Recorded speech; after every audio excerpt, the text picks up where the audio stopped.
नमस्कार दोस्तों, ओम श्री गणेशाय नमः। श्री हरि राधे राधे, हरे कृष्ण। आप सभी का दिन शुभ हो। आज आप सुनेंगे मार्गशीर्ष मास महात्म का 8वां अध्याय और हम आज के अध्याय का शुभारंभ करेंगे। एक बार एक बूढ़े ब्राह्मण थे। वह रोज पीपल को जल से सींचा करते थे। पीपल में से रोज एक लड़की निकलती और कहती, पिताजी मैं आपके साथ जाऊंगी। यह सुनते सुनते वह बूढ़े ब्राह्मण दिन प्रतिदिन कमजोर होते गए। तब एक दिन उनकी पत्नी ने पूछा, क्या बात है? तब बूढ़े ब्राह्मण ने कहा कि अरे भाग्यवान, पीपल से रोज एक लड़की निकलती है और कहती है कि वह भी मेरे साथ चलेगी। तब ब्राह्मणी बोली कि कल ले आना उस लड़की को। जहाँ हमारी 6 लड़कियां पहले से ही घर पर है, वहाँ 7वीं लड़की। और सही अगले दिन बूढ़े ब्राह्मण ने उस लड़की को अपने घर पर चलने के लिए कहा और वह उस लड़की को घर ले आए। लड़की को घर पर छोड़ने के बाद वह वृद्ध ब्राह्मण गांव में आटा मांगने गए तो उन्हें उस दिन और दिनों की अपेक्षा ज्यादा आटा मिला था। जब ब्राह्मणी घर पर वह आटा छानने लगी तो लड़की ने कहा, माँ जी लाइए, मैं छान देती हूँ आटा। जब वह लड़की आटा छानने बैठी तो परात भर गई। उसके बाद ब्राह्मणी भोजन बनाने जाने लगी तो वह लड़की बोली, माँ जी आज रसोई में मैं जाऊंगी। ब्राह्मणी बोली, ना तू अभी छोटी है, तेरे हाथ जल जाएंगे। लेकिन लड़की नहीं मानी और वह रसोई में भोजन बनाने चली गई। तो उसने कुछ ही देर में तरह तरह के 3600 व्यंजन बना डाले और आज तो सभी ने भरपेट भोजन किया। इससे पहले वह सभी आधा पेट भूखा ही रहते थे। रात हुई तो ब्राह्मणी का भाई आया और कहने लगा, दीदी मुझे तो भूख लगी है, मैं भोजन करूंगा। ब्राह्मणी परेशान हो गई कि अब रात को वह खाना कहाँ से लाएंगी। तब लड़की ने पूछा, माँ जी क्या बात है? ब्राह्मणी ने कहा कि तेरा मामा आया है और वह रोटी खाएगा, लेकिन रोटी तो सबने खा ली है, अब उसके लिए मैं कहाँ से लाऊंगी। लड़की बोली, माँ जी आप चिंता मत कीजिए, मैं बना दूंगी। और फिर वह लड़की रसोई में गई और मामा के लिए 3600 व्यंजन बना दिए। मामा ने भरपेट खाया और कहा कि ऐसा खाना तो इससे पहले उसने कभी नहीं खाया है। ब्राह्मणी ने कहा, भाई तेरी पावनी भांजी है, उसी ने बनाया है। शाम हुई तो लड़की बोली, माँ चौका लगा के चौके का दिया जला देना, मैं आज कोठे में सोऊंगी। ब्राह्मणी बोली, ना बेटी तू डर जाएगी। लेकिन वह लड़की बोली, ना माँ जी मैं बिल्कुल भी नहीं डरूंगी, मैं तो अंदर कोठे में ही सोऊंगी। और वह जाकर अंदर कोठे में सो गई। आधी रात को वह लड़की उठी और चारों ओर आंख घुमा कर देखा तो चारों ओर धन ही धन हो गया। इसके बाद वह लड़की बाहर जाने लगी तो वह वृद्ध ब्राह्मण आंगन में सो रहे थे। उन्होंने देखा तो पूछा, अरे बेटी तू कहाँ चली? लड़की बोली, बाबा जी मैं तो दरिद्रता दूर करने आई थी, अगर तुम्हें दूर करवानी है तो करवा लो। फिर उस लड़की ने आंगन में भी चारों ओर आंख घुमा कर देखा तो चारों ओर धन के भंडार भर गए। सुबह सवेरे जब सब उठे तो लड़की को ना पाकर सब उसे ढूंढने लगे कि पावनी बेटी कहाँ चली गई। वृद्ध ब्राह्मण ने कहा कि वह तो लक्ष्मी माता थी जो हम सब की दरिद्रता भी दूर कर गई है। ये लक्ष्मी माता, जैसे आपने उन वृद्ध ब्राह्मण की दरिद्रता दूर की वैसे ही सबकी करना। कहानी को कहते सुनते हुंकारा भरते सबकी करना, प्रेम से बोलो लक्ष्मी माता की जय। अब सुनिए सीता नितनेम की कथा और इसके बाद आप मां अन्नपूर्णा की कथा भी सुनेंगे, क्योंकि जिस तरह से सीता नितनेम की कथा का विधान है उसी प्रकार से आगन के पूरे महीने में प्रत्येक दिन मां अन्नपूर्णा की कथा भी सुननी चाहिए, जिनकी कृपा से घर में कभी अन्न और सुख समृद्धि में कमी नहीं आती। इस कहानी को सीता माता कहती थी और प्रभु श्री राम सुना करती थी। एक दिन श्री राम भगवान को किसी काम के लिए बाहर जाना पड़ा तो सीता माता कहने लगी कि भगवान मेरा तो 12 वर्ष का नितनेम है, अब आप बाहर जाएंगे तो मैं अपनी कहानी किसे सुनाऊंगी। तब श्री राम ने कहा कि सीते आप कुएं की पाल पर जाकर बैठ जाना और वहां पर जो भी औरतें पानी भरने आएंगी उन्हें अपनी कहानी सुना दिया करना। सीता माता कुएं की पाल पर जाकर बैठ गई। तभी एक स्त्री आई, उसने रेशम की जरी की साड़ी पहन रखी थी और सोने का घड़ा ले रखा था। सीता माता उसे देखकर कहने लगी, बहन मेरा 12 वर्ष का नितनेम सुन लो। पर वह स्त्री बोली कि मैं तुम्हारा नितनेम सुनूंगी तो मुझे तो घर जाने में देर हो जाएगी और मेरी सास मुझसे झगड़ा करेगी, इसलिए उसने कहानी नहीं सुनी और अपने घर चली गई। लेकिन उसके घर जाते ही उसकी रेशम चेरी की साड़ी फट गई, सोने का घड़ा मिट्टी के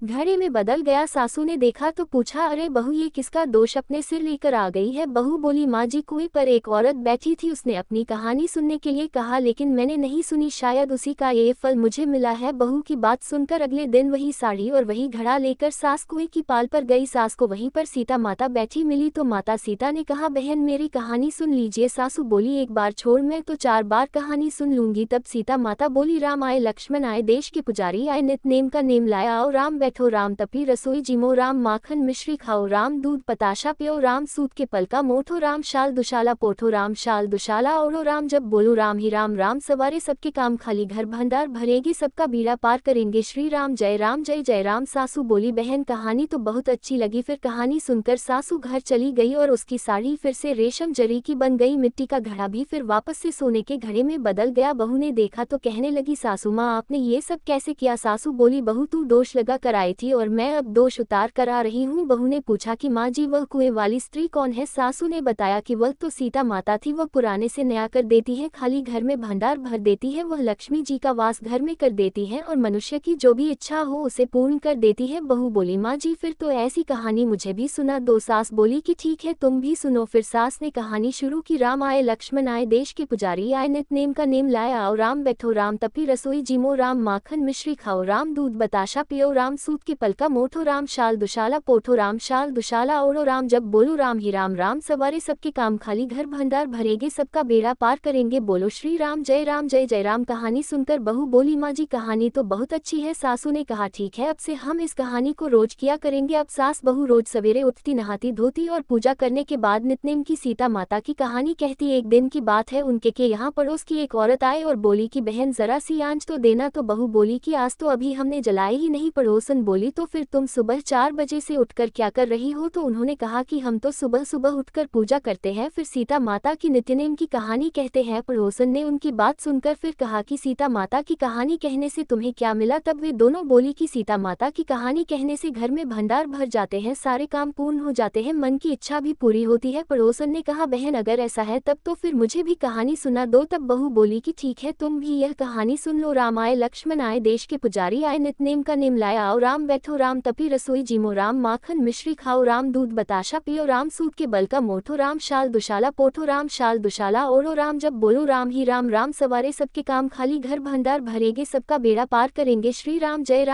राम। पड़ोसन ने इस कहानी को सुना तो कहने लगी बहन कहानी तो बहुत अच्छी लगी। अब वह पड़ोसन भी नितनेम सीता माता की कहानी कहने लगी। कहानी कहने से सीता माता ने पड़ोसन के भी धन के भंडार भर दिए। देखते ही देखते अब तो पूरे मोहल्ले में नितनेम की कथा चल पड़ी और हर किसी की मनोकामना पूर्ण होने लगी। हे सीता माता जैसे आपने उन सभी के भंडार भरे वैसे ही हमारे भी भरना। कहानी कहने वाले, सुनने वाले और हुंकार भरने वाले सबके भरना। सभी प्रेम से बोलिए सीता मैया की जय। मां अन्नपूर्णा व्रत की कथा के अनुसार प्राचीन समय की बात है, काशी निवासी धनंजय की पत्नी का नाम सुलक्षणा था। उसे अन्य सभी सुख प्राप्त थे, केवल निर्धनता ही उनके दुख का एकमात्र कारण थी और यही दुख उसे हर समय सताता था। एक दिन सुलक्षणा अपने पति से बोली स्वामी आप कुछ उद्यम करो तो काम चले, इस प्रकार कब तक काम चलेगा। सुलक्षणा की यह बात धनंजय के मन में बैठ गई और वह उसी दिन विश्वनाथ शंकर जी को प्रसन्न करने के लिए बैठ गया और कहने लगा हे देवादिदेव विश्वेश्वर, मुझे पूजा पाठ कुछ भी करना नहीं आता, मैं तो केवल आपके ही भरोसे बैठा हूँ। इतनी विनती करके वह 2-3 दिन तक लगातार भूखा प्यासा बैठा रहा। ये देखकर भगवान शंकर ने उसके कान में अन्नपूर्णा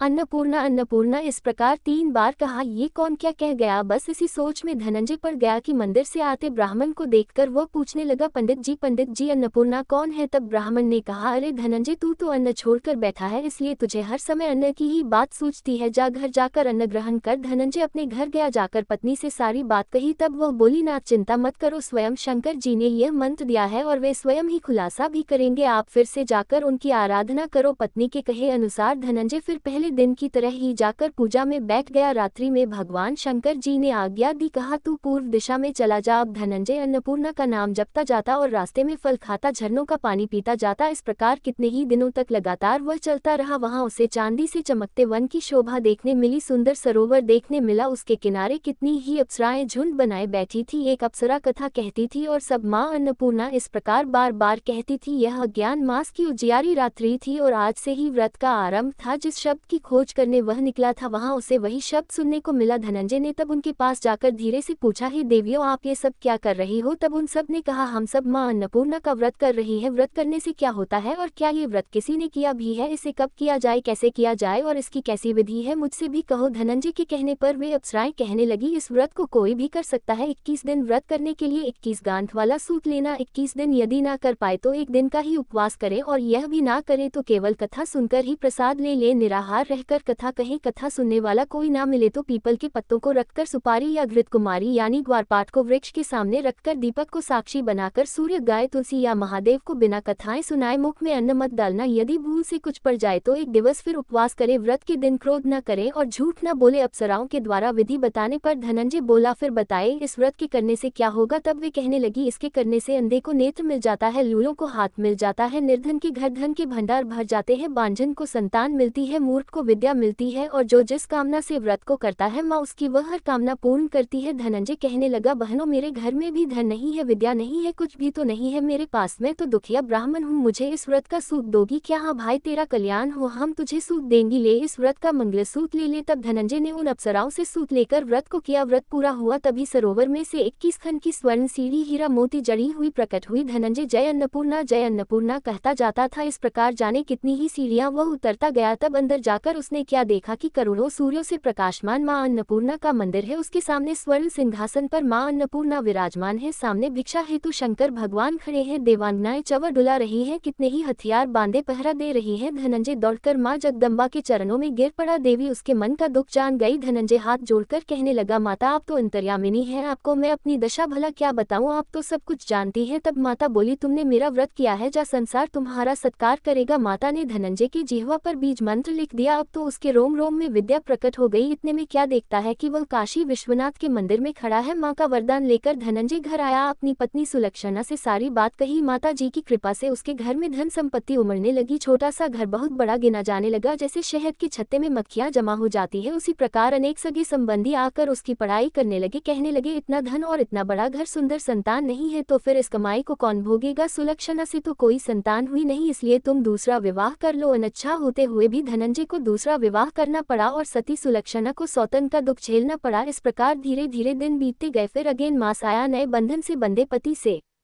सुदक्षणा ने कहलवाया कि इस व्रत के प्रभाव से ही हम सुखी हुए हैं, इस कारण यह व्रत छोड़ना नहीं चाहिए। यह माता जी का प्रताप है जो हम इतने संपन्न और सुखी हुए हैं। सुलक्षणा की बात सुनकर धनंजय उसके यहाँ आया और व्रत में बैठ गया। नई बहू को इस व्रत के बारे में कुछ भी पता नहीं थी, वह तो धनंजय के वापस घर लौटने की राह देख रही थी। दिन बीतते गए और व्रत पूर्ण होने में केवल 3 दिन बाकी थे कि तभी नई बहू को खबर मिल गई। उसके मन में ईर्ष्या की ज्वाला दहक रही थी। वह सुलक्षणा के घर आ धमकी और उसने वहां भगदड़ मचा दी और वह मारी क्रोध के धनंजय को अपने साथ लवा ले गई। नए घर में धनंजय को थोड़ी देर के लिए निद्रा न दबाया, वह गहरी नींद सो गया और ठीक उसी समय नई बहू ने उसका व्रत का सूत तोड़कर आग में फेंक दिया। अब तो माता जी का कोप जाग गया। इधर माता क्रोधित हुई और उधर उसके घर में अचानक आग लग गई, सब कुछ जलकर खाक हो गया। सुलक्षणा जान गई और पति को फिर अपने घर ले आए। नई बहू रूठ अपने पिता के घर जा बैठी। पति को परमेश्वर मानने वाली सुलक्षणा बोली, नाथ घबराना नहीं, माता जी की कृपा अलौकिक है, पुत्र कुपुत्र हो जाता है पर माता कभी कुमाता नहीं होती, इसलिए आप श्रद्धा और भक्ति से आराधना शुरू करो, वे हमारा कल्याण जरूर करेगी। धनंजय फिर माता के पीछे पड़ गया। फिर वही सरोवर सीढ़ी प्रकट हुई और उसमें वह मां अन्नपूर्णा कहकर उतर गया। वहां जाकर माता के चरणों में करुण क्रंदन करने लगा, विलाप करने लगा। माता प्रसन्न होकर बोली, यह मेरी स्वर्ण की मूर्ति ले, उसकी पूजा करना, तू फिर सुखी हो जाएगा, जा, तुझे मेरा आशीर्वाद है। तेरी पत्नी सुलक्षणा ने श्रद्धा से मेरा व्रत किया है, उसे मैंने पुत्र का वरदान दिया है। धनंजय ने आंखें खोली तो खुद को काशी विश्वनाथ के मंदिर में खड़ा पाया। वहां से फिर उसी प्रकार वह घर को आया। इधर सुलक्षणा गर्भवती हुई और 9 महीने पूरे होते ही उसके यहाँ पुत्र का जन्म हुआ। गांव में आश्चर्य की लहर दौड़ पड़ी। अब तो गांव में जिसकी कोई भी कामना होती वही मनौती मांगने लगता और इस तरह सभी लोगों की मनोकामनाएं पूर्ण होने लगी। इस तरह उसी गांव के निसंतान सेठ के पुत्र होने पर उसने माता अन्नपूर्णा का मंदिर बनवा दिया। उसमें माताजी धूमधाम से पधारी, यज्ञ हुआ और धनंजय को मंदिर के आचार्य का पद दे दिया गया। जीविका के लिए मंदिर की दक्षिणा और रहने के लिए बड़ा सुंदर सा भवन भी दिया गया। धनंजय पत्नी और पुत्र सहित वहां सुख से रहने लगा। माताजी के चढ़ावे में भरपूर आमदनी होने लगी। उधर नई बहू के पिता के घर डाका पड़ गया, सब कुछ लुट गया और वे भीख मांगकर अपना पेट भरने लगे। सुलक्षणा ने जब ये सुना तो उन्हें बुलावा भेजा और उनके आने पर उन्हें अलग घर में रख लिया और उनके अन्न वस्त्र का प्रबंध भी कर दिया। धनंजय, सुलक्षणा और उसका पुत्र माता जी की कृपा से आनंद से रहने लगे। माता जी ने जैसे उनके भंडार भरे वैसे सबके भंडार भरे। सभी प्रेम से बोलिए, अन्नपूर्णा माता की जय। अब सुनिए आज का महात्म्य। भगवान श्री कृष्ण ने कहा कि समस्त देवताओं के अंश भूतल पर जाएं। हे ब्राह्मण, वे राजकुमार होकर युद्ध में मेरे सहायक बनेंगे। कमला की कला से 16,000 राजकन्याएं प्रकट होंगी, वे सब की सब मेरी रानियां बनेंगी। वे धर्मदेव अंश रूप से पांडु पुत्र युधिष्ठिर होंगे। वायु के अंश से भीमसेन का और इंद्र के अंश से साक्षात अर्जुन का प्राकट्य होगा। अश्विनी कुमारों के अंश से नकुल और सहदेव प्रकट होंगे। सूर्य का अंश वीरवर कर्ण होगा और साक्षात यमराज विदुर होंगे। कली का अंश दुर्योधन, समुद्र का अंश शांतनु, शंकर जी का अंश अश्वत्थामा और अग्नि का अंश द्रोण होगा। चंद्रमा का अंश अभिमन्यु के रूप में प्रकट होगा। स्वयं वसुदेवता भीष्म होंगे। कश्यप के अंश से वसुदेव और अदिति के अंश अंश से देवकी होंगी, वसु के अंश से नंदगोप का प्रादुर्भाव होगा, वसु की पत्नी यशोदा जी होंगी, कमला के अंश से द्रौपदी होंगी जिनका प्रादुर्भाव यज्ञकुंड से होगा, अग्नि के अंश से महाबली धृष्टद्युम्न का जन्म होगा, शत्रुपा के अंश से सुभद्रा प्रकट होंगी जिनका जन्म देवकी के गर्भ से होगा। देवता लोग भारहारी होकर अपने अंश से अब पृथ्वी पर अवतीर्ण हो, इसी प्रकार देव पत्नियां भी अपनी कला से भूतल पर पधारेंगी। नारद ऐसा कहकर भगवान श्री कृष्ण मौन हो गए। वह सारा विवरण सुनकर प्रजापति ब्रह्मा जी वहां अपने स्थान पर जा बैठे। ही देवर्षि श्री कृष्ण के बाएं भाग में वाग्देवी सरस्वती थी, दाहिने भाग में लक्ष्मी जी थी, अन्य सभी देवता और पार्वती देवी सामने थे। गोप और गोपियां भी उनके सामने ही बैठी थी। श्री राधा श्याम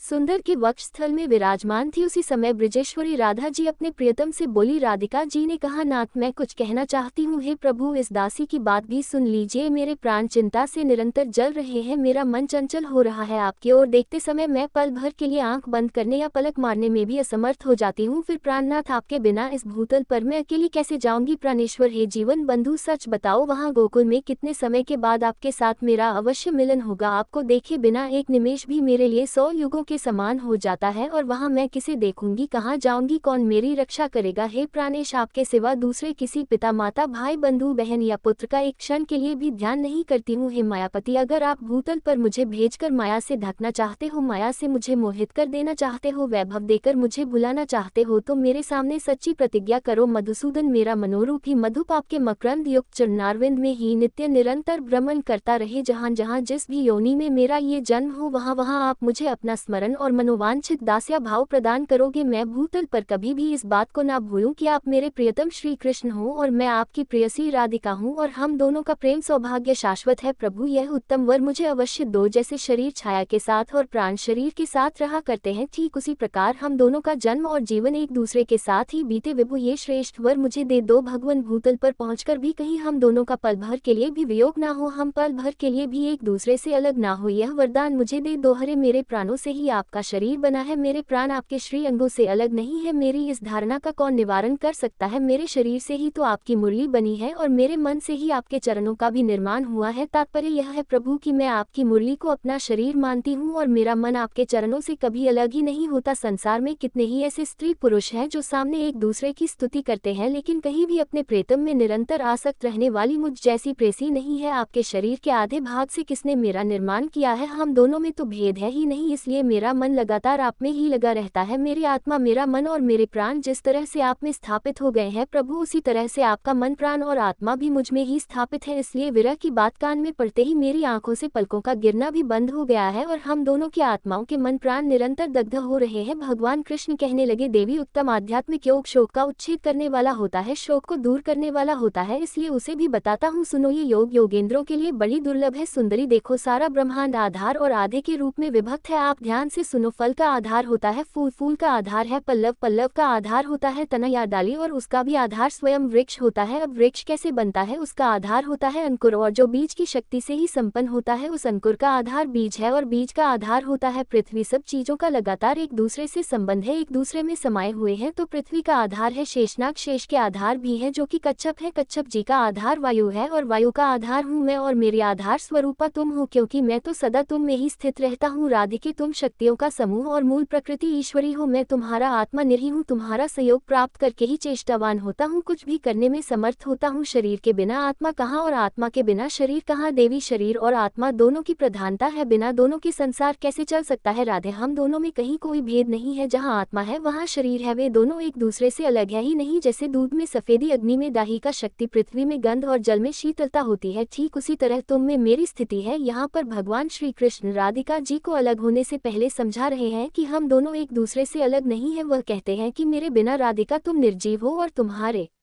बिना मैं अदृश्य हूँ। हे सुंदरी, तुम्हारे बिना मैं संसार की सृष्टि नहीं कर सकता, यह निश्चित बात है। ठीक उसी तरह जैसे कुम्हार मिट्टी के बिना घड़ा नहीं बना सकता, और सुनार सोने के बिना आभूषण नहीं बना सकता, स्वयं आत्मा जैसे नित्य है, उसी प्रकार साक्षात प्रकृति स्वरूपा तुम नित्य हो। तुम में संपूर्ण शक्तियों का समाहार संचित है, और तुम सबकी आधारभूता और सनातनी हो। लक्ष्मी जी, सरस्वती जी, पार्वती जी, ब्रह्मा जी, शिव जी, शेषनाग और धर्म, ये सब मेरे प्राणों के समान है, किंतु तुम मुझे प्राणों से भी अधिक बढ़कर प्यारी हो। राधिके, ये सब देवता और देवियां तो मेरे निकट है, परंतु अगर तुम मुझसे इनसे अधिक प्रिय ना होती तो मेरे वक्षस्थल में कैसे विराजमान हो सकती थी। सुशीले राधे, अब आंसू बहाना छोड़ो, साथ ही इस निष्फल भ्रम का परित्याग भी कर दो। शंका छोड़कर निर्भीक भाव से वृषभानु के घर में पधारो। हे सुंदरी, 9 महीने तक कलावती के पेट में स्थित गर्भ को माया द्वारा वायु से भरकर रोके रहो। 10वां महीना आने पर तुम भूतल पर प्रकट हो जाना। अपने दिव्य रूप का परित्याग करके शिशु रूप धारण कर लेना। जब गर्भ से वायु के निकलने का समय हो तब कलावती के समीप पृथ्वी पर नग्न शिशु के रूप में गिरकर निश्चय ही रोने लगना। साध्वी, तुम गोकुल में अयोनिजा रूप से प्रकट होगी, मैं भी अयोनिज रूप से ही अपने आप को प्रकट करूंगा, क्योंकि हम दोनों का गर्भ में निवास होना संभव ही नहीं है। मेरे भूमि पर स्थित होते ही पिताजी मुझे गोकुल में पहुंचा देंगे। वास्तव में कंस के भय का बहाना लेकर मैं तुम्हारे लिए ही गोकुल में जाऊंगा। हे कल्याणी, तुम वहां यशोदा जी के मंदिर में मुझ नंदन को प्रतिदिन आनंद पूर्वक देखा करोगी और अपने हृदय से लगाओगी। राधिके, मेरे वरदान से तुम्हें समय समय पर मेरी स्मृति रहेगी और मैं तुम्हारे साथ वृंदावन में नित्य स्वच्छंद विहार भी करूंगा। सुशीला आदि जो 33 तुम्हारी सखियां हैं उनके साथ और अनेक बहुसंख्यक गोपियों के साथ तुम गोकुल को पधारो। असंख्य गोपियों को अपने अमृतोपम और परिमित वाणी द्वारा समझा बुझाकर आश्वासन देकर गोलोक में साथ रहकर तुम्हें गोकुल में जाना है। राधिके, मैं भी इन असंख्य गोपों को यही स्थापित करके पीछे से वासुदेव जी के निवास स्थान मथुरापुरी में पदार्पण करूंगा। मेरे प्रिय से प्रिय गोप बहुत सी संख्या में मेरे साथ क्रीड़ा करने के लिए ब्रज में चले और वहां गोपों के घर में जन्म ले। नारद जी, ऐसा कहकर भगवान श्री कृष्ण मौन हो गए। देवता देवियां, गोप और गोपियां वहीं ठहर गई। ब्रह्मा, शिव, धर्म, शेषनाग, पार्वती, लक्ष्मी और सरस्वती जी ने बड़ी प्रसन्नता के साथ प्रातः पर श्री कृष्ण की स्तुति की। उस समय उनके विरह ज्वर से व्याकुल और प्रेम विवल गोपों और गोपियों ने भी भक्ति भाव से वहां श्री कृष्ण की स्तुति करके उनके चरणों में मस्तक झुकाया। विरह ज्वर से कातर हुई पूर्ण मनोरथा राधा ने भी अपने प्राणों से भी अधिक प्रियतम हृदय वल्लभ श्री कृष्ण का भक्ति भाव से स्तवन किया। उस समय श्री राधा के नेत्रों में आंसू भरे हुए थे, वे अत्यंत दीन और भय से व्याकुल दिखाई देती थी। उन्हें इस अवस्था में देखकर स्वयं श्रीहरि ने सांत्वना देने के लिए ही यह सच्ची बात कही। श्रीहरि अर्थात श्री कृष्ण बोले, हे प्राणादि के महादेवी, अब सुस्थिर हो जाओ, भय का त्याग कर दो। जैसी तुम हो वैसा ही मैं भी हूँ, मेरे रहते भला तुम्हें किस बात की चिंता है। श्री दामा के श्राप की सत्यता के लिए कुछ समय तक मेरे साथ तुम्हारा वियोग रहेगा। तुम मुझसे कुछ ही समय के लिए दूर होगी, फिर मैं मथुरा में आ जाऊंगा। वहां भूतल का भार उतारना, माता पिता को बंधन से छुड़ाना, माली दर्जी और कुब्जा का उद्धार करना, काल यवन को मरवाकर मुचुकर को मोक्ष देना, द्वारका का निर्माण, राजसु यज्ञ का दर्शन, 16,110 राजकन्याओं के साथ विवाह करना, शत्रुओं का दमन, मित्रों का उपकार, वाराणसी पुरी का दहन, महादेव जी को जम्भनास्त्र से बांधना, बानासुर की भुजाओं को काटना, पार पारिजात का अपहरण, अन्य कर्मों का संपादन, प्रभास तीर्थ की यात्रा में जाना, वहां मुनि मंडली का दर्शन करना, ब्रज के बंधुजनों से वार्तालाप, पिता के यज्ञ का संपादन और वही शुभ वेला में फिर से तुम्हारे साथ मिलन और गोपियों का साक्षात्कार आदि, यह सारे कार्य तो मुझे ही करने हैं। फिर तुम्हें अध्यात्म ज्ञान का उपदेश देकर वास्तव में तुम्हारे साथ नित्य मिलन का सौभाग्य भी प्राप्त करूंगा। इसके बाद मेरे साथ दिन रात तुम्हारा सहयोग बना रहेगा, कभी भी एक क्षण के लिए भी वियोग नहीं होगा। इतना ही नहीं, वहां से तुम्हारे साथ मेरा पुनः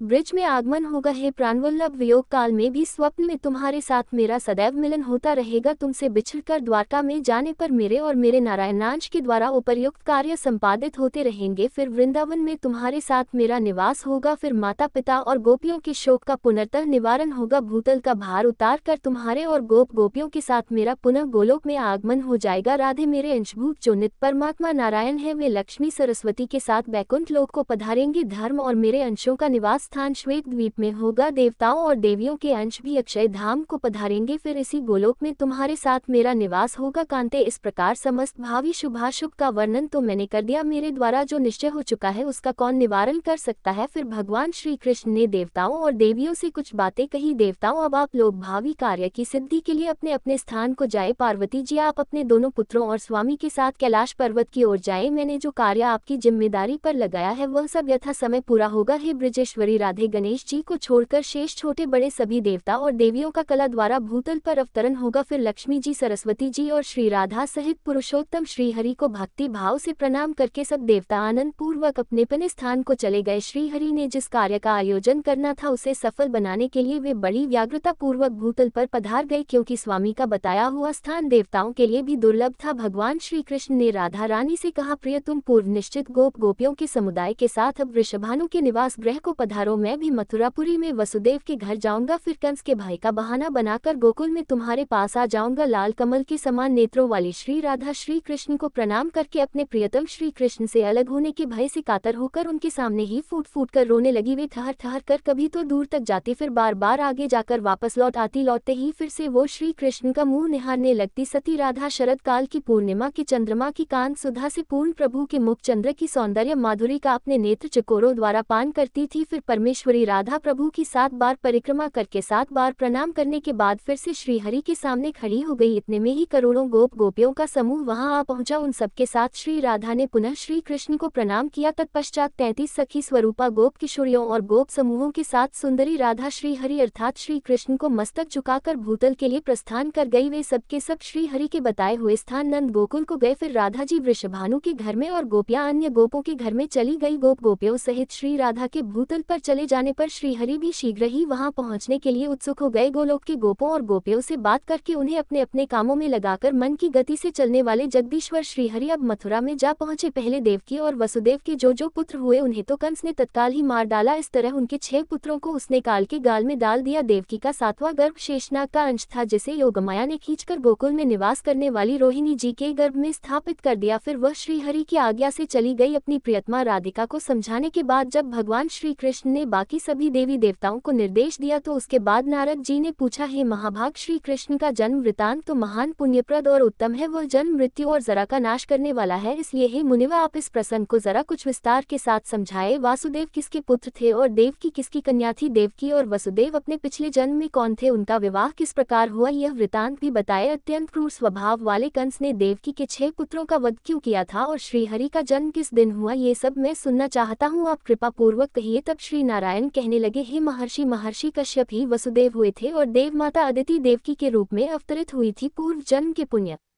के फल स्वरूप ही उन्होंने श्रीहरि अर्थात श्री कृष्ण को पुत्र रूप से प्राप्त किया था। देवमी द्वारा मारीशा के गर्भ से महान पुरुष वसुदेव का जन्म हुआ। उनके जन्मकाल में अत्यंत हर्ष से भरे हुए देव समुदाय ने आनक और दंडभी नामक बाजे बजाए थे, इसलिए श्रीहरि के जनक वसुदेव को प्राचीन संत महात्मा आनक दंडभी भी कहते हैं। यदुकुल में आओक के पुत्र श्रीमान देवक हुए थे, जो ज्ञान के समुद्र कहे जाते हैं। उन्हीं की पुत्री देवकी थी। यदुकुल के आचार्य गर्ग जी ने वसुदेव के साथ देवकी का विधि पूर्वक विवाह संबंध कराया था। देवक ने विवाह के लिए बहुत सामान इकट्ठा किए थे। उन्होंने उत्तम लगन में अपनी पुत्री देवकी को वसुदेव के हाथ में समर्पित कर दिया। हे नारद, देवक ने दहेज में सहस्त्रों घोड़े, सहस्त्रों स्वर्ण पात्र, वस्त्र आभूषणों से विभूषित सैकड़ों सुंदर दासियां, नाना प्रकार के द्रव्य, तरह तरह के रत्न, उत्तम मणियां, हीरे और रत्नमय पात्र दिए थे। देवक की कन्या श्रेष्ठ रत्नमय आभूषणों से विभूषित सैकड़ों चंद्रमाओं के समान कांतिमती, त्रिभुवन मोहिनी, धनिमान और श्रेष्ठ युवती थी। रूप और गुण की निधि थी। उसके मुख पर मन मुस्कान की छटा छाई रहती थी। उसे रथ पर बिठाकर वसुदेव जब प्रस्थान करने लगे तब बहन के विवाह में प्रसन्नता से भरा हुआ कंस भी उसके साथ चल दिया। वह तत्काल ही देवकी के रथ के पास पहुंच गया। उसी समय कंस को संबोधित करके आकाशवाणी हुई, राजेंद्र क्यों हर्ष से फूल उठे हो? ये सच्ची बात सुनो, देवकी का 8वां पुत्र ही तुम्हारी मृत्यु का कारण होगा। ये सुनते ही महाबली कंस ने तो अपने हाथ में तलवार उठा ली। दैया वाणी पर विश्वास करके भयभीत और क्रोधित होकर वह महापापी नरेश देवकी का ही वध करने के लिए तत्पर हो गया। वासुदेव जी बड़े भारी पंडित, नित्य और नीति शास्त्र के ज्ञान में निपुण थे। उन्होंने कंस को देवकी का वध करने के लिए तैयार देखकर उसे समझाना आरंभ कर दिया। वसुदेव जी बोले, राजन, लगता है तुम राजनीति नहीं जानती हो। मेरी बात सुनो, ये तुम्हारे लिए हितकर और यशस्कर भी है, साथ ही कलंक को दूर करने वाली शास्त्रों द्वारा प्रतिपादित और समय के अनुरूप भी है। राजन, अगर इसके 8वें गर्भ से ही तुम्हारी मृत्यु होने वाली है तो इस बेचारी का वध करके क्यों तुम अपयश लेते हो और अपने लिए नरक का रास्ता प्रशस्त करते हो? जीव मात्र के वध से ही कम या अधिक पाप हो जाता है, परंतु ब्रह्म हत्या तो बहुत बड़ा पाप है और स्त्री का वध करने से मनुष्य को ब्रह्म हत्या के समान ही पाप लगता है। और वैसे भी ये तो तुम्हारी बहन है, तुमसे पालित और पोषित होने योग्य है और इस समय तुम्हारी शरण में भी है। राजन, इसका वध करने पर तो तुम्हें 100 स्त्रियों की हत्या का पाप लग जाएगा। मनुष्य जब तक दान, पूजा, तीर्थ दर्शन, ब्राह्मण भोजन और होम यज्ञ आदि का अनुष्ठान स्वर्ग की प्राप्ति के लिए ही करता है। इसलिए ही नरेश्वर, अपनी इस बहन को छोड़ दो, इसे मत मारो। तुम्हारी राज्यसभा में कई प्रकार के विद्वान हैं, चाहे तो तुम उन सब से पूछो कि इसके विषय में क्या करना चाहिए। भाई, इसके 8वें गर्भ में जो संतान होगी उसे तो मैं तुम्हारे हाथ में स्वयं दे दूंगा, उससे भला मेरा क्या प्रयोजन है। या फिर हे ज्ञान शिरोमणि, जितनी भी संतानें होंगी उन सबको मैं तुम्हारे हवाले कर दूंगा, क्योंकि उनमें से एक भी मुझे तुमसे अधिक प्रिय नहीं है। राजेंद्र, अपनी बहन को जीवित छोड़ दो, ये तुम्हें बेटी के समान प्यारी है। तुमने इस छोटी बहन को सदा मीठे अन्नपान देकर पाल पोस कर बड़ा किया है, इसलिए इस पर दया करके इसको मत मारो। वसुदेव की बात सुनकर राजा कंस ने बहन को छोड़ दिया। वासुदेव जी प्यारी पत्नी को साथ लेकर अपने घर गए। नारद देवकी के गर्भ से क्रमशः जो 6 संतानें हुई उन्हें वसुदेव जी ने स्वयं कंस को दे दिया, क्योंकि वे वचन से और सत्य से बंधे हुए थे। कंस ने क्रमशः उन सभी को मार डाला। देवकी के 7वें गर्भ के आने पर कंस ने भय के कारण उसकी रक्षा की ओर खास ध्यान देना शुरू कर दिया, परंतु योगमाया ने उस गर्भ को खींचकर रोहिणी के पेट में डाल दिया। रक्षकों ने राजा को ये सूचना दी कि महाराज, देवकी का 7वां गर्भ तो गिर गया। उसी गर्भ से भगवान अनंत प्रकट हुए, जो कि संकर्षण नाम से प्रसिद्ध हुए। फिर बाद में देवकी का 8वां गर्भ प्रकट हुआ, जो कि वायु से भरा हुआ था। 9वां मास बीतने के बाद 10वां मास उपस्थित होने पर सर्वदर्शी भगवान ने उस गर्भ पर नजर डाली। समस्त नारियों में श्रेष्ठ देवकी देवी स्वयं रूपवती थी ही। भगवान के दृष्टिपात करने पर, भगवान के देखने पर तत्काल ही उनका सौंदर्य चौगुन बढ़ गया। कंस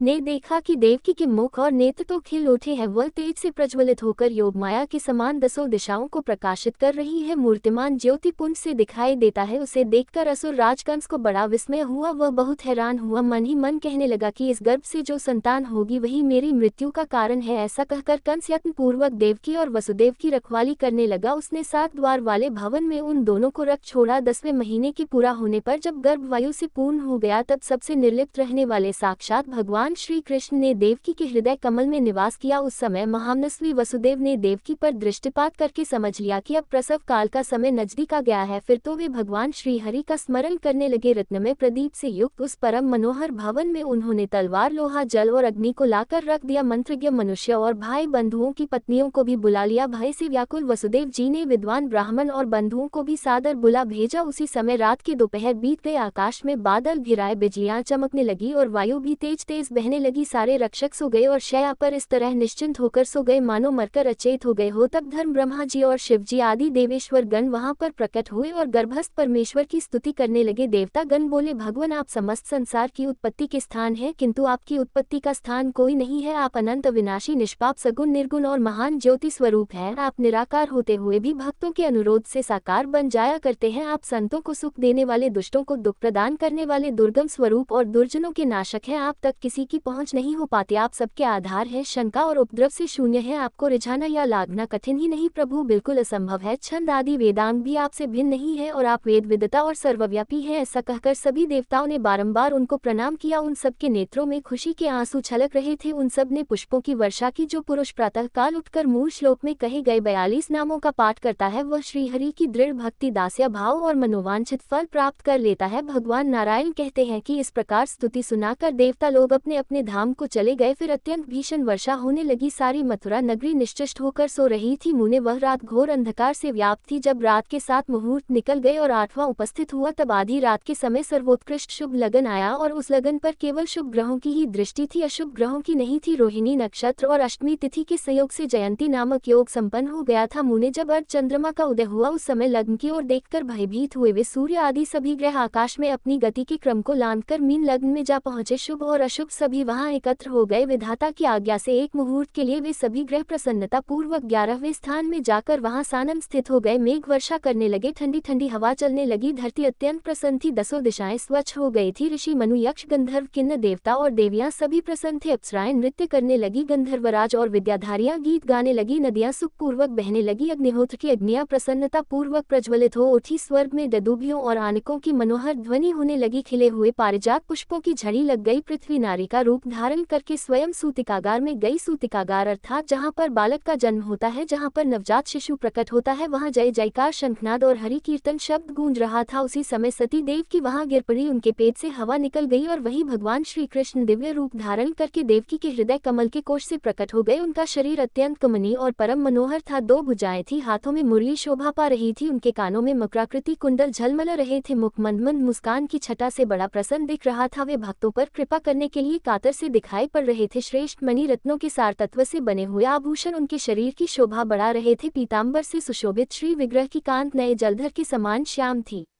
बिंब के सदृश लाल अधर के कारण उनके मुख की मनोहरता और भी बढ़ गई थी। माथे पर मोरपंख के मुकुट और उत्तम रत्नमय किरीट से श्री हरि की दिव्य ज्योति और भी जाज्वल्यमान हो उठी थी। टेढ़ी कमर, त्रिभंगी झांकी वनमाला का श्रृंगार, वक्ष में श्री वत्स की स्वर्णमय रेखा और उस पर मनोहर कौस्तुभ मणि की भव्य प्रभा अद्भुत शोभा दे रही थी। उनकी किशोर अवस्था थी। वे शांत स्वरूप भगवान श्री हरि, ब्रह्मा जी और महादेव जी के भी परमकांत अर्थात प्राणवल्लभ है। हे मुनि, वसुदेव और देवकी ने उन्हें अपने सामने देखा तो उन्हें बड़ा आश्चर्य हुआ। वासुदेव जी ने अपनी पत्नी देवकी सहित आंखों में आंसू भरकर नतमस्तक होकर और बड़े प्रसन्न मन से हाथ जोड़कर भक्ति भाव से उनकी स्तुति की। वसुदेव जी बोले, भगवान आप श्रीमान अर्थात सहज शोभा से संपन्न, इंद्रियातीत, अविनाशी, सर्वव्यापी और ध्यान से भी किसी के वश में न होने वाले सबके ईश्वर और परमात्मा है। आप स्थूल से भी अत्यंत स्थूल, चारों तरफ व्याप्त, अतिशय सूक्ष्म और नजर में न आने वाले समस्त शरीरों में साक्षी रूप से स्थित और अदृश्य है। विभो आप सर्वेश्वर, सर्वो सर्वाधार और निराधार है। मैं आपकी क्या स्तुति करूं। भगवान अनंत भी अर्थात सहस्त्रों जीवा वाले शेषनाग भी आपकी स्तुति करने में असमर्थ हैं। सरस्वती देवी में भी वह शक्ति नहीं है कि आपकी स्तुति कर सके। पंचमुख महादेव और 6 मुख वाले स्कंद भी जिनकी स्तुति नहीं कर सकते। वेदों को प्रकट करने वाले चतुर्मुख ब्रह्मा जी भी जिनकी स्तुति करने में सर्वदा अक्षम है। और योगेंद्रों के गुरु के भी गुरु गणेश भी जिनकी स्तुति में असमर्थ हैं। उन आपका स्तवन ऋषि मुनि, देवेंद्र, मनु और मनुष्य भला कैसे कर सकते हैं। उनकी दृष्टि में तो हे प्रभु आप कभी आए ही नहीं है। जब श्रुतियाँ आपकी स्तुति नहीं कर सकती तो भला विद्वान लोग कैसे कर सकते हैं। मेरी तो आपसे हे प्रभु बस इतनी ही प्रार्थना है कि आप ऐसे दिव्य शरीर को त्याग कर एक बालक का रूप धारण कर ले जो मनुष्य वासुदेव जी के द्वारा किए गए इस स्तोत्र का तीनों संध्याओं अर्थात सुबह, दोपहर, शाम के समय पाठ करता है। वह भगवान श्री कृष्ण के चरण कमलों की दास्य भक्ति प्राप्त कर लेता है अर्थात उनका दास बन जाता है। उसे विशिष्ट और हरि भक्ति पुत्र की प्राप्ति होती है। वह सारे संकटों से शीघ्र ही पार हो जाता है और शत्रु के भय से मुक्त हो जाता है। भगवान नारायण कहते हैं कि वसुदेव जी की बात सुनकर भक्तों पर अनुग्रह करने के लिए कातर रहने वाले प्रसन्न वदन श्रीहरि ने स्वयं इस प्रकार कहा। श्रीहरि अर्थात श्री कृष्ण बोले, मैं तपस्याओं के फल से ही इस समय तुम्हारा पुत्र हुआ हूँ। हे वसुदेव, तुम इच्छा अनुसार वर मांगो, तुम्हारा कल्याण होगा, इसमें कोई संशय नहीं। पूर्व काल में तुम तपस्वी जनों में श्रेष्ठ प्रजापति कश्यप थे और यह सुतपा माता अदिति तुम्हारे साथ थी। तुमने अपनी इन तपस्विनी पत्नी अदिति के साथ तपस्या द्वारा मेरी आराधना की थी। वहाँ मुझे देखकर तुमने मेरे समान पुत्र होने का वरदान मांगा और मैंने भी तुम्हें यह वर दिया कि तुम्हें समय आने पर मेरे समान ही पुत्र की प्राप्ति होगी। तात तुम्हें वर देकर मैंने मन ही मन विचार किया। फिर यह बात ध्यान में आई कि मेरे समान तो कोई त्रिभुवन में है ही नहीं, इसलिए मैं स्वयं ही तुम्हारे पुत्र भाव को प्राप्त हो गया अर्थात तुम्हें पुत्र रूप में मिल गया। आप स्वयं कश्यप जी हैं और तपस्या के प्रभाव से इस समय मेरे पिता वसुदेव हुए हैं। वे उत्तम तपस्या वाली पतिव्रता देव माता अदिति ही इस समय अपने अंश से मेरी माता देवकी के रूप में प्रकट हुई हैं। आप और माता अदिति से ही मैं अंशतः वामन रूप में अवतीर्ण हुआ था, किंतु इस समय आपकी तपस्या के फल से मैं परिपूर्णतम परमात्मा ही पुत्र रूप में प्रकट हुआ हूँ। महामते तुम पुत्र भाव से या ब्रह्म भाव से जब मुझे पा ही गए हो तो अब निश्चय ही जीवन मुक्त हो जाओगे। तब तुम मुझे लेकर जल्दी ही ब्रज में चलो और यशोदा जी के घर में मुझे रखकर वहाँ उत्पन्न हुई माया को ले आओ और यहाँ अपने पास उसे रख लो। ऐसा कहकर श्री तुरंत ही शिशु के रूप में बदल गए। श्यामल पुत्र को पृथ्वी पर नग्न भाव से सोया हुआ देखकर अर्थात बिना वस्त्रों के सोया हुआ लेटा हुआ देखकर विष्णु जी की माया से मोहित होकर वसुदेव जी सूतिकागार में अपनी पत्नी से निंद्रा में ही बोले, हे प्रिय ये कैसा तेज पुंज है। ऐसा कहकर वसुदेव जी ने अपनी पत्नी के साथ कुछ विचार करके उस नन्हे शिशु को गोद में उठा लिया और फिर उसे लेकर वह जल्द ही नंद के गोकुल में जा पहुंचे। जी वहां नंद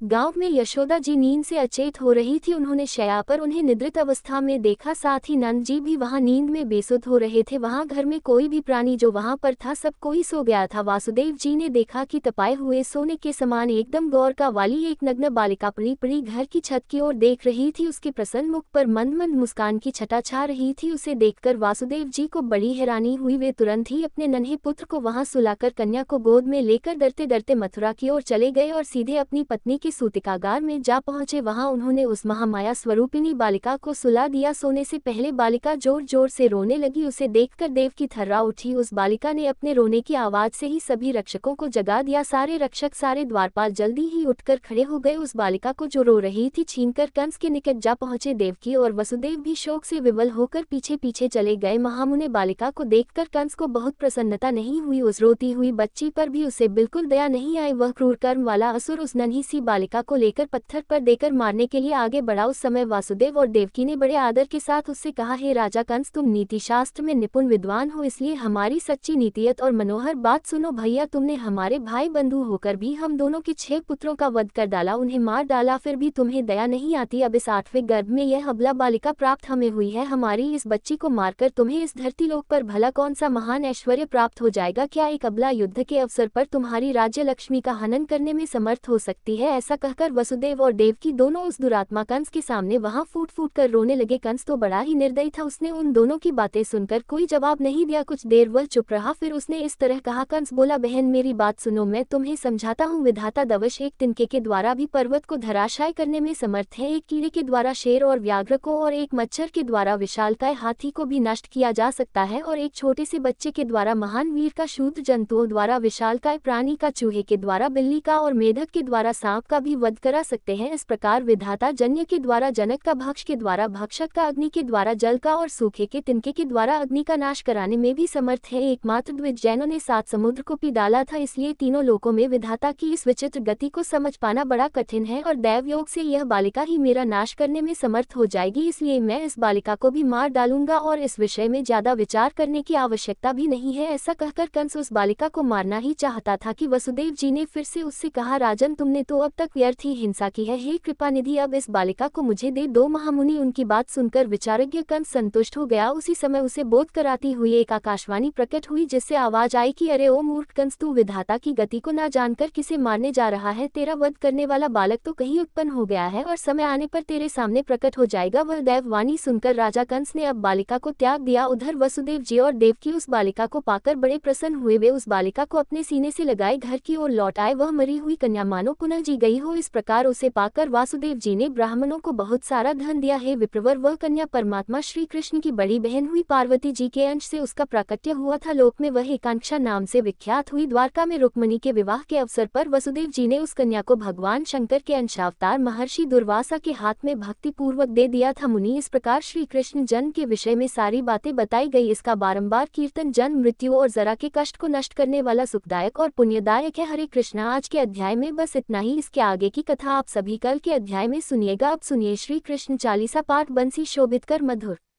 नील जल तन श्याम अरुण अधर जनु बिंबा फल नयन कमल अभिराम पूर्ण इंद्र अरविंद मुख पीताम्बर शुभ सास जय मनमोहन मदन छवि कृष्ण चंद्र महाराज जय यदुनंदन जय जगवंदन जय वसुदेव देव की नंदन जय यशोदा सुत नंद दुलारे जय प्रभु भक्तन के धृक्तारे जय नटनागर नागनथैया कृष्ण कन्हैया धेनु चरया पुनि नक पर प्रभु गिरिवधारो आओ दीनन कष्ट निवारो बंशी मधुर अधर धर तेरी होवे पूर्ण मनोरथ मेरो आओ हरि पूर्णिमा माखन चाखो आज लाज भारत की राखो गोल कपोल चिबुक अरुणा रे मृदु मुस्कान मोहिनी दारे रंजित राजीव नयन विशाला मोर मुकुट वैजती माला कुंडल श्रवण पीत पट आचे कटी किनकनिका छन काछे नील जल सुंदर तन सोहे छवि लक सुर नर मुनि मन मोहे मस्तक तिलक अलग घुंघराले आओ कृष्ण बांसुरी वाले कर पे पानपूत नहीं तार्यो अका बका कागासुर मारियो मधुबन जलत अग्नि जब ज्वाला भय शीतल लखित नंदलाला सुरपति जब ब्रज चढ़ो रिसाय मसूर धार वारी वर्षाए लगत लगत ब्रज चहन बहायो गोवर्धन नक धारी बचायो लख यश सुदा मन व्रम अधिकाय मुखम मह 14 भवन दिखाए दुष्ट कंस अति उधम मचायो कोटि कमल जब फूल मंगायो नाथी काल यही तब तुम लीने चरण चिन्ह दे निर्भय कीन कर गोपिन संग रास विलासा सबकी पूर्ण करी अभिलाषा केतिक महाअसुर संग हारियो कंसल केश पकड़ दे मारियो मातिता पिता की बंदी छुड़ाए उग्रसेन कह राज दिलाए मह से मृतक 6 सुत लायो मातु देव की शोक मिटायो भौमासुर मूर दैत्य संगहारो लाए तदश सहस कुमारो देवी नहीं तन चीर संहारा जरा सिंधु राक्षस कह मारा असुर बकास असुर आदिक मारियो भक्तन की तब कष्ट निवारियो दीन सुदामा के दुख टारो तंदुल 3 मूठ मुख दारियो प्रेम के साग विदुर घर मांगे दुर्योधन के मेवा त्यागे लग प्रेम की महिमा भारी ऐसे श्याम दीन हितकारी भारत के पार रथ रथ हा के लिए चक्रकर नहीं बलता के निज गीता के ज्ञान सुनाए भक्तन हृदय सुधा वर्षाए मीरा थी ऐसी मतवाली विष पी गई बजाकर ताली राना भेजा सांप पिटारी शालिग्राम बने बनवारी निज माया तुम विधि दिखायो उते संशय सकल मिटायो तब शत निंदा कर तत्काला जीवन मुख भयो शिशुपाला जब ही द्रौपदी टेरा लगाए दीनानाथ लाजब जाय तुरत ही वसन बने नंदलाला बड़े चीर भयरी मुँह काला स्नात के नाथ कन्हैया डूबक भावर बचावत नया सुंदर दासा सुधारी दया दृष्टि की जय बनवारी नाथ सकल मम कुमति निवारो क्षमहु बेगी अपराध हमारो खोलो पट अब दर्शन दीजिए बोलो कृष्ण कन्हैया की जय बोलो कृष्ण कन्हैया की जय बोलो कृष्ण कन्हैया की जय। ये चालीसा कृष्ण का पाठ करे उधारी अष्ट सिद्धि नवनिधि फल लहे पदार्थ चारी बोलो श्री कृष्ण भगवान की जय। धन्यवाद।